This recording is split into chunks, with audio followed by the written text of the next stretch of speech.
Export marketing, domestic marketing versus export marketing का distinguish आज हम लोग देखेंगे दोस्तों। चलिए शुरुआत करते हैं।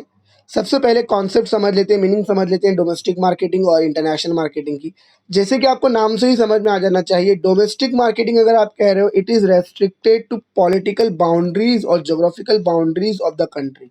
आपके कंट्री के जो भी पॉलिटिकल एंड ज्योग्राफिकल बाउंड्रीज है, ये ट्रेड उसी में होगा। यानी कि मान लीजिए कि आप महाराष्ट्र से प्रोडक्ट सेल कर रहे हो कर्नाटका में, यूपी, बिहार, आंध्रा में, बट वो जो भी ट्रांजैक्शन आप कर रहे हो, यानी कि जो भी ट्रेड आप कर रहे हो, बाइंग एंड सेलिंग एक्टिविटीज़ आपकी जो है, वो सिर्फ एक कंट्री में ही, आप कह लीजिए किसी एक मार्केट के अंदर ही है। It is with in one country only. जबकि आपको पता है इंटरनेशनल मार्केट में आप ओवरऑल मार्केट कवर करते हो, आप सारे कंट्रीज़ को कवर करते हो। तो यहाँ पर डोमेस्टिक मार्केट में आप ग्लोबल लेवल पर नहीं जाने वाले हो, आप लोकल लेवल पर अपनी एक्टिविटी परफॉर्म करने वाले हो।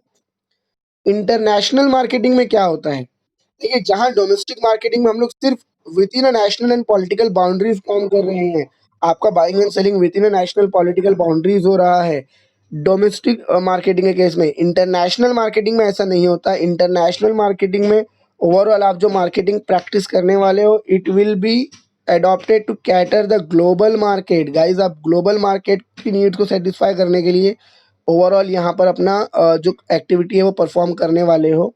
Normally companies started their business in the home country. देखिए होता क्या है नॉर्मली, अगर मैं आपको एग्जांपल देकर बताऊं, चलिए रिलायंस की बात कर लेते हैं हम लोग। रिलायंस जब शुरू हुआ था बाय मिस्टर धीरू भाई अंबानी, तो सिर्फ होम कंट्री में स्टार्ट किया गया था। After achieving the success in home country में प्रॉपरली सक्सेस होने के बाद, होम कंट्री में अपना कह लीजिए बिजनेस पूरी तरह से जमाने के बाद में कंपनीज क्या करती है, अपने लेवल को आप कह लीजिए इम्प्रूव करने की कोशिश करती है, अपग्रेड करने की कोशिश करती है और एक नए लेवल पर जाने की कोशिश करती है। आप कह लिए जो ट्रांसैक्शनल कंपनी बनने की कोशिश करती है, जहाँ पर बहुत सारे मार्केट में कंपनी एक साथ उतरती है। देखिए, आपने दो नाम सुने होंगे, मल्टीनेशनल कंपनी और ट्रांसनेशनल कंपनी। तो दोनों ही तरह से, ये दोनों ही रूट के ज़रिए कंपनी क्या करती है, इंटरनेशनल मार्केट में उतरती है। इंटरनेशनल मार्केट के जो भी आप कह लीजिए इंटरनेशनल मार्केट में जो भी रूल्स एंड रेगुलेशन है, अलग अलग कंट्री के जो रूल्स एंड रेगुलेशन है, वो सारे वो समझती है। उन सारे रूल्स एंड रेगुलेशन को समझने के बाद, प्रॉपर जानने के बाद, कंपनीज जो है वो अलग अलग मार्केट में ऑपरेट करती है। मैं आपको एग्जांपल देकर बताना चाहूँगा। डोमेस्टिक मार्केटिंग में आप कह लीजिए मिस्टर पाटिल का एग्जांपल ले लीजिए। मिस्टर पाटिल नागपुर में रहते हैं और वहाँ से वो ऑरेंजेस सेल कर रहे हैं, मान लीजिए केरला में। तो यहाँ पर जो ऑरेंजेस है वो भले ही नागपुर से केरला तक जा रहे हैं, लेकिन ये विद इन द नेशन है, तो it will be called as domestic marketing या डोमेस्टिक ट्रेड आप कह लीजिए। आप सिर्फ डोमेस्टिक कस्टमर की नीड्स को आइडेंटिफाई कर रहे हो और उसको सेटिस्फाई कर रहे हो। लेकिन इंटरनेशनल मार्केटिंग में क्या होता है, इंटरनेशनल मार्केटिंग में आप मान लीजिए दिव्या इंडिया में रहते हुए, महाराष्ट्र में रहते हुए, भिवंडी में रहते हुए, मान लीजिए वो कनाडा के किसी शहर में अपना प्रोडक्ट सेल कर रही हैं, इंग्लैंड के मान लीजिए लंदन सिटी में अपना प्रोडक्ट को सेल कर रहे हैं। तो यहाँ पर एक से ज़्यादा कंट्री इन्वॉल्व हो जाते हैं। आपका प्रोडक्ट जो है वो नेशनल बाउंड्रीज को क्रॉस कर रहा है, इसीलिए आप इसको इंटरनेशनल मार्केटिंग या एक्सपोर्ट मार्केटिंग या ग्लोबल मार्केटिंग कहकर बुला सकते हो। तो इंटरनेशनल मार्केटिंग देख के वर्ड ऐसा सोचने का नहीं कि बात तो एक्सपोर्ट मार्केटिंग की हुई थी। इंटरनेशनल मार्केटिंग, ग्लोबल मार्केटिंग, आप कह लीजिए एक्सपोर्ट मार्केटिंग, सारे के सारे जो टर्म्स है वो सेम टर्म्स है, इनमें कोई भी डिफरेंस नहीं है। चलिए थोड़ा सा आगे बढ़ेंगे हम लोग। थोड़ा सा आगे बढ़कर हम लोग अब बात करते हैं हमारे डिस्टिंग्विश की।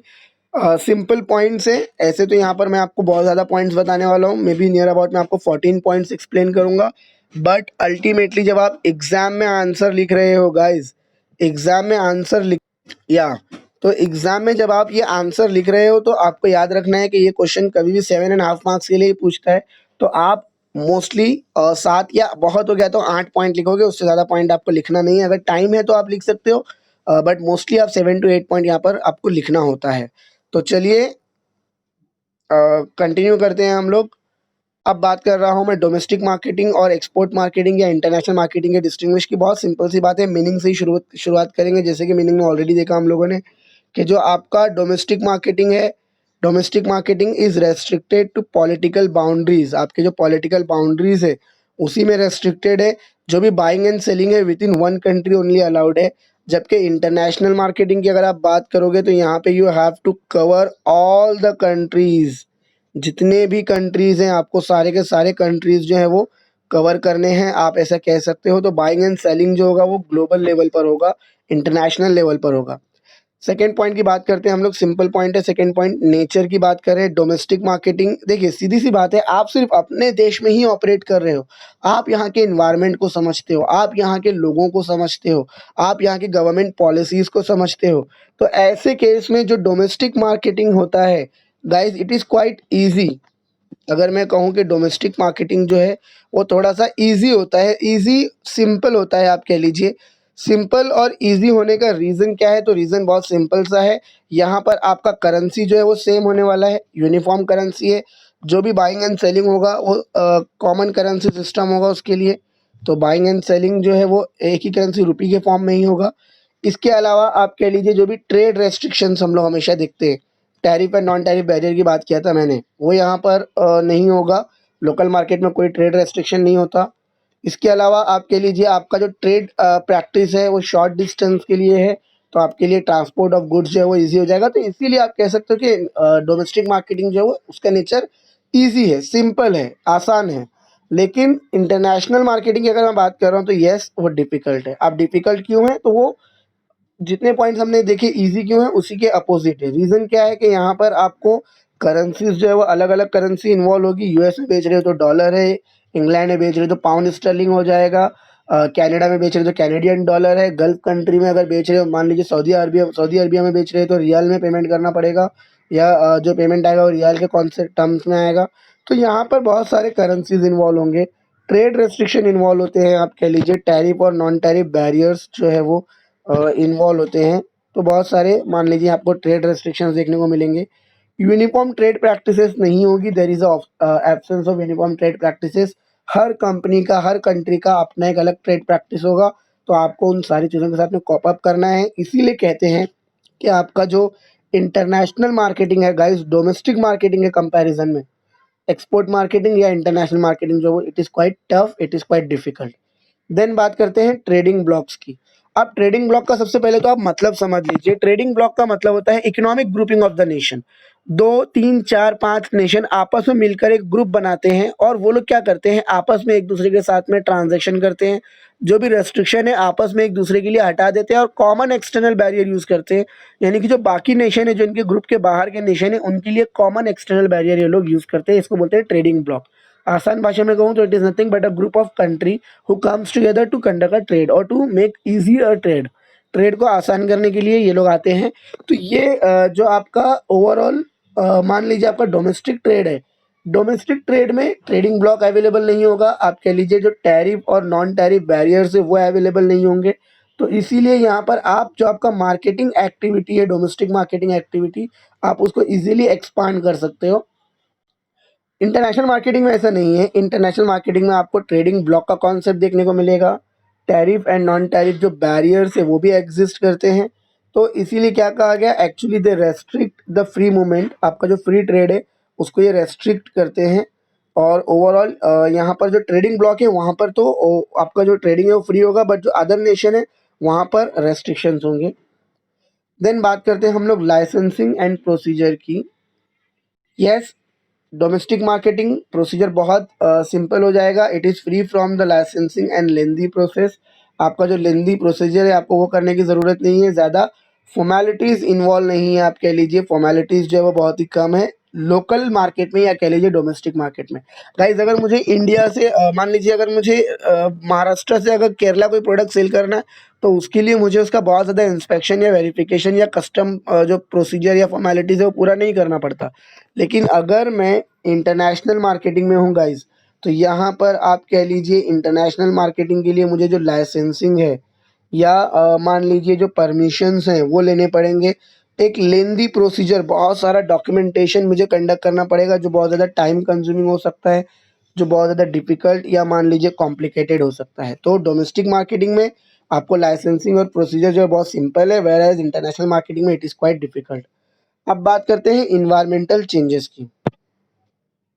या इन्वायरमेंटल चेंजेस में हम लोग क्या देख सकते हैं कि जो चेंजेस है economic environment, political environment, social environment, that create limited effect. इसका ज़्यादा इफेक्ट आपके डिसीजन मेकिंग पर नहीं होता, क्योंकि आप ऑलरेडी लोकल मार्केटिंग में हो, आप इन सारी चीज़ों को समझते हो, डोमेस्टिक मार्केट आपका ही मार्केट है, आप इन सारी चीज़ों को समझते हो तो आप उसको टैकल कर सकते हो।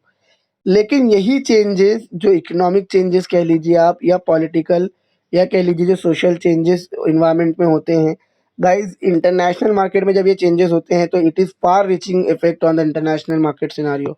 इसका बहुत ज़्यादा और कह लीजिए गहरा असर होता है, क्योंकि मार्केट सबके लिए नया हो सकता है। तो ऐसे में कुछ कंट्रीज़ या कुछ कंपनीज़ कह लीजिए, कुछ कंट्रीज़ के प्रॉब्लम्स को या इफेक्ट को बर्दाश्त कर जाती हैं, झेल जाती हैं और टैकल कर लेती है, लेकिन कुछ कंपनीज़ जो है वो टैकल नहीं कर पाती और इसका बहुत ज़्यादा नेगेटिव इफ़ेक्ट उन पर हो सकता है। बात करते हैं risk in trade. Domestic market में जैसे कि मैंने कहा डोमेस्टिक मार्केट में हमेशा आप देखोगे तो जो रिस्क है वो थोड़ा-सा देखिए रिस्क तो हर बिज़नेस में है। आप कुछ भी अगर बिज़नेस कर रहे हो तो रिस्क इन्वॉल्व है। लेकिन अगर हम लोग यहाँ पर क्वांटम ऑफ रिस्क की बात करते हैं, गाइज़ जो आपका लोकल ट्रेड है इसमें रिस्क जो है वो थोड़े से कम होते हैं। क्यों कम होते हैं? क्योंकि आपका जो पॉलिटिकल एनवायरनमेंट है उसमें आपको स्टेबिलिटी देखने को मिलता है।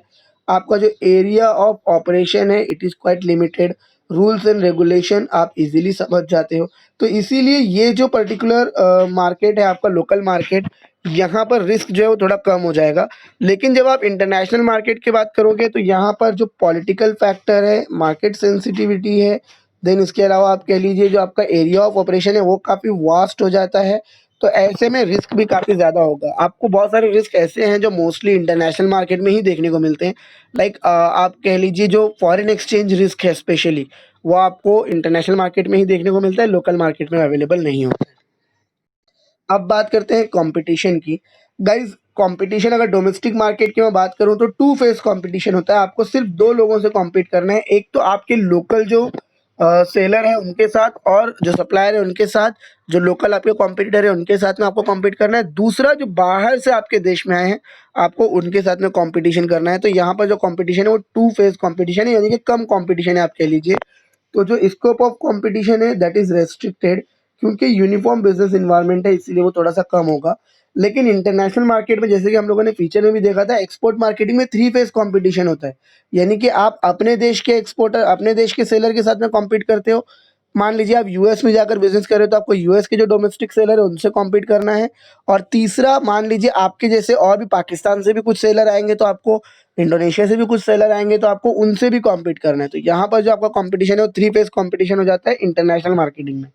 तो गाइस क्योंकि कंपटीशन आपका थ्री फेस कंपटीशन है, ये बहुत ज़्यादा डिफिकल्ट होने वाला है। अब डिफिकल्ट होने का एक रीज़न ये भी है कि आपका जो कंट्रीज़ इन्वॉल्व है, डिफरेंट कंट्रीज़ इन्वॉल्व हैं, अलग अलग कंट्रीज़ हैं जिनका इकोनॉमिक और इंडस्ट्रियल ग्रोथ अलग अलग स्टेज पर होता है।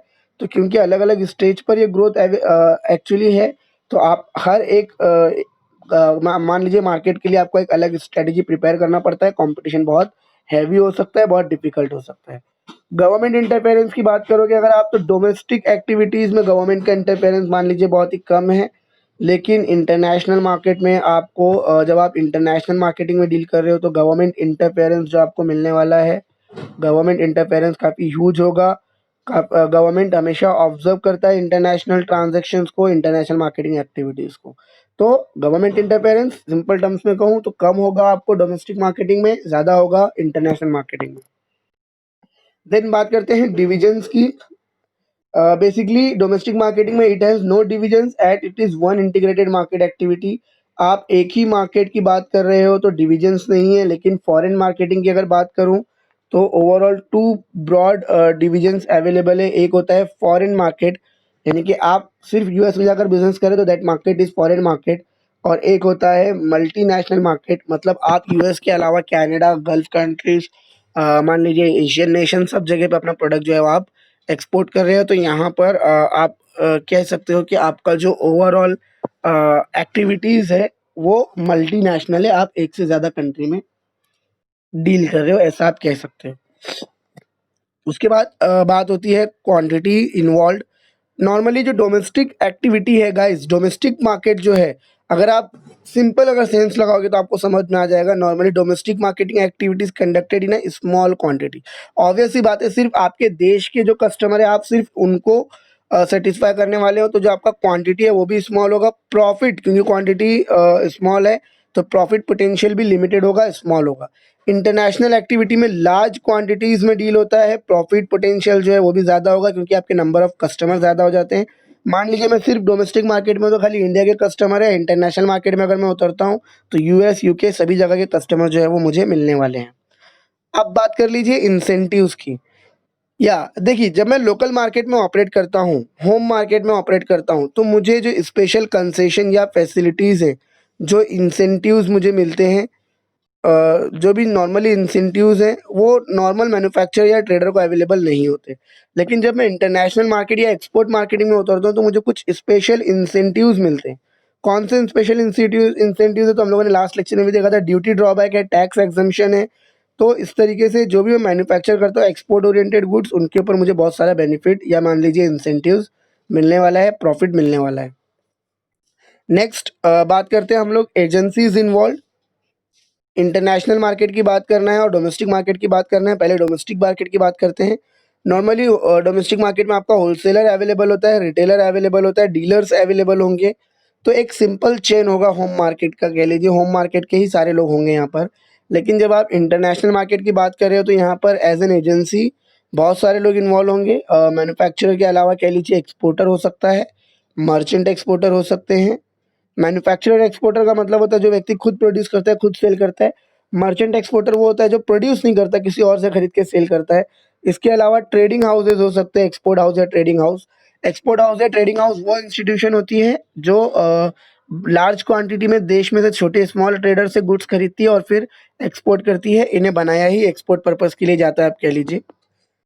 मेथड ऑफ पेमेंट की बात करते हैं। जो आपका मेथड ऑफ पेमेंट है डोमेस्टिक मार्केटिंग में, पेमेंट जो होगा वो नॉर्मली कैश या चेक से होता है।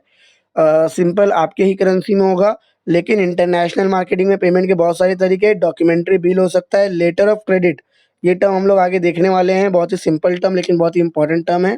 लेटर ऑफ क्रेडिट के द्वारा पेमेंट होता है। डॉक्यूमेंट्री बिल या बिल ऑफ एक्सचेंज कह लीजिए आप, इसके ज़रिए पेमेंट हो सकता है।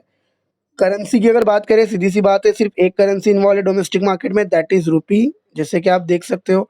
लेकिन अगर मैं इंटरनेशनल मार्केट की बात कर रहा हूँ तो इंटरनेशनल मार्केट के इसमें बहुत सारे करेंसी इन्वॉल्व हो सकते हैं, मल्टीपल करेंसी इन्वॉल्व हो सकते हैं। कुछ करेंसीज ऐसे हैं जो हॉट करेंसी या व्हीकल करेंसी कहलाते हैं, जिसमें डॉलर आता है, पाउंड आता है, येन आता है जापान का। तो इस तरीके से ओवरऑल कह लीजिए आप कि ये 14th बेसिस है जिसके बेस पर हम लोगों ने डिफरेंशिएट किया आपके लोकल मार्केट को या डोमेस्टिक मार्केट को एक्सपोर्ट मार्केटिंग से। एक बार मैं शॉर्ट में सारे पॉइंट्स बता रहा हूँ, ध्यान से देखोगे आप लोग। सारे पॉइंट्स हम लोग शॉर्ट में एक बार देख लेंगे। चलिए तो बात करते हैं। सबसे पहले जैसे हम लोगों ने देखा डोमेस्टिक मार्केट रेस्ट्रिक्टेड होता है पॉलिटिकल बाउंड्रीज तक, आप कह लीजिए। जबकि आपका जो एक्सपोर्ट मार्केटिंग है उसमें कोई रेस्ट्रिक्शन नहीं है, it cover all the countries. जैसे कि आप देख सकते हो सारे कंट्रीज को ये कवर करता है, ग्लोबल लेवल पर होता है, आप कह लीजिए। नेचर की अगर बात करें तो डोमेस्टिक मार्केटिंग का नेचर जो है ईजी है, सिंपल है, यूनिफॉर्म करेंसी इन्वॉल्व है, लिमिटेड ट्रेड रेस्ट्रिक्शंस हैं, ट्रेड प्रैक्टिसेस जो है वो ईजी है, यूनिफॉर्म है, कह लीजिए। शॉर्ट डिस्टेंस के लिए है तो ट्रांसपोर्ट भी ईजी हो जाएगा। जबकि इंटरनेशनल मार्केटिंग में कहा जाता है कि it is difficult, quite difficult हो सकता है, ये कह लीजिए आप। डिफ़िकल्ट होने का रीज़न क्या है कि करेंसी बहुत सारे इन्वॉल्व होते हैं, ट्रेड रेस्ट्रिक्शंस इन्वॉल्व होते हैं, यूनिफॉर्म ट्रेड प्रैक्टिसेस अवेलेबल नहीं है, डिस्टेंस भी लॉन्ग डिस्टेंस है, ट्रांसपोर्ट का प्रॉब्लम होता है। तो सिमिलरली ट्रेडिंग ब्लॉक की अगर बात करें, डोमेस्टिक मार्केटिंग में कोई ट्रेडिंग ब्लॉक, मान लीजिए डोमेस्टिक मार्केट में ट्रेडिंग ब्लॉक नहीं होता, इंटरनेशनल मार्केट में बहुत सारे ट्रेडिंग ब्लॉक आपको देखने को मिलते हैं।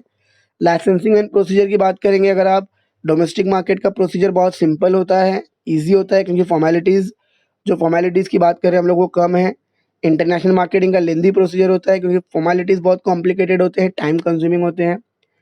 इन्वायरमेंटल चेंजेस की अगर बात करें गाइस, डोमेस्टिक मार्केट में जो इन्वायरमेंटल, पॉलिटिकल या इकोनॉमिकल जो भी चेंजेस होते हैं, सोशल इन्वायरमेंटल चेंजेस होते हैं, उसका उतना ज़्यादा इफेक्ट नहीं होता क्योंकि सारी की सारी चीज़ें डोमेस्टिक हैं। इंटरनेशनल मार्केट में लेकिन जब ये चेंजेस सोशल, पॉलिटिकल या इकोनॉमिकल इन्वायरमेंट चेंज होता है तो इसका बहुत ज़्यादा इफेक्ट होता है, आप कह लीजिए फार रीचिंग इफेक्ट होता है इसका इंटरनेशनल मार्केट के ऊपर। रिस्क की बात करें तो ऑब्वियस सी बात है, लोकल मार्केट में कम रिस्क है, इंटरनेशनल मार्केट में ज़्यादा रिस्क है। कंपटीशन अगेन लोकल मार्केट में टू फेस कंपटीशन है, इसीलिए कम कंपटीशन होगा। इंटरनेशनल मार्केट में थ्री फेस कंपटीशन है तो कंपटीशन ज़्यादा होगा। गवर्नमेंट इंटरफेरेंस ऑब्वियस सी बात है डोमेस्टिक मार्केट में नहीं के बराबर है, लेकिन इंटरनेशनल मार्केट में मैक्सिमम गवर्नमेंट इंटरफेरेंस अवेलेबल है। डिवीजन की बात की हम लोगों ने, no division is available in domestic market. Domestic market में आपको किसी भी तरह का कोई भी डिवीजन देखने को नहीं मिलेगा। इंटरनेशनल मार्केट में अगर आप देखोगे तो ब्रॉड डिवीजन है, बहुत ज़्यादा डिवीजन है आप कह लीजिए, क्योंकि यहाँ पर ओवरऑल दो कैटेगरीज में आपका मार्केट डिवाइड होता है। फॉरेन मार्केट यानी जहाँ पर सिर्फ एक नेशन में आप डील कर रहे हो, या मल्टीनेशनल मार्केट जहाँ कई सारे नेशन जो है वो इन्वॉल्व है। फॉरेन मार्केट मान लीजिए इंडियन एक्सपोर्टर यूएस में सिर्फ गुड्स सेल कर रहा है, that is a foreign market for him. But अगर वो यूएस के अलावा गल्फ कंट्रीज, कनाडा, मैक्सिको या मान लीजिए एशियन कंट्रीज में, अफ्रीकन कंट्रीज में सेल कर रहा है, तो यहाँ पर मल्टीनेशनल मार्केटिंग कहा जा सकता है। क्वांटिटी इन्वॉल्व में जैसे कि हमने देखा, क्वांटिटी क्योंकि नंबर ऑफ कस्टमर कम है डोमेस्टिक मार्केट में, लिमिटेड है, तो क्वांटिटी भी स्मॉल होगा, प्रॉफिट भी जो आपका है वो लिमिटेड होगा। साइमल्टेनियसली इंटरनेशनल मार्केट में क्वांटिटी भी लार्ज होगा और आपका प्रॉफिट पोटेंशियल भी ज़्यादा होगा। इंसेंटिव की बात की हम लोगों ने, नॉर्मली कंसेशन फैसिलिटीज़ या जो भी इंसेंटिव्स है normally they not offer trader and manufacturer home country में, लेकिन इंटरनेशनल मार्केट में जो भी इंसेंटिव्स है, फैसिलिटीज़ है, लाइक हम लोगों ने ड्यूटी ड्रॉबैक देखा, एग्जम्पशन देखा, ऑक्ट्रा एग्जम्पशन देखा, जीएसटी एग्जम्पशन देखा, ये सारी चीज़ें आपको इंटरनेशनल मार्केट में, एक्सपोर्ट मार्केट में सारे जो कंसेशंस हैं, फैसिलिटीज़ है, ये अवेलेबल होगी गवर्नमेंट द्वारा। फिर हम लोगों ने एजेंसीज इन्वॉल्व में देखा कि ओनली होम सेलर और रिटेलर इन्वॉल्व होते हैं होम मार्केटिंग में, लेकिन एक्सपोर्ट मार्केटिंग में एक्सपोर्टर है, मर्चेंट एक्सपोर्टर है, देन मैन्युफैक्चरर एक्सपोर्टर है, ट्रेडिंग हाउस है, एक्सपोर्ट हाउस है, बहुत सारी एजेंसीज जो वो इन्वॉल्व होती है। मेथड ऑफ पेमेंट में हमने देखा कि नॉर्मली जो कैश या चेक का मेथड है वो यूज़ किया जाता है डोमेस्टिक मार्केटिंग में, लेकिन इंटरनेशनल मार्केट में लेटर ऑफ क्रेडिट अवेलेबल है, डॉक्यूमेंट्री बिल अवेलेबल है, बिल ऑफ एक्सचेंज अवेलेबल है। तो नॉर्मली एक्सपोर्ट मार्केटिंग के जो मेथड ऑफ पेमेंट है वो डोमेस्टिक मार्केटिंग से थोड़ा सा अलग होता है।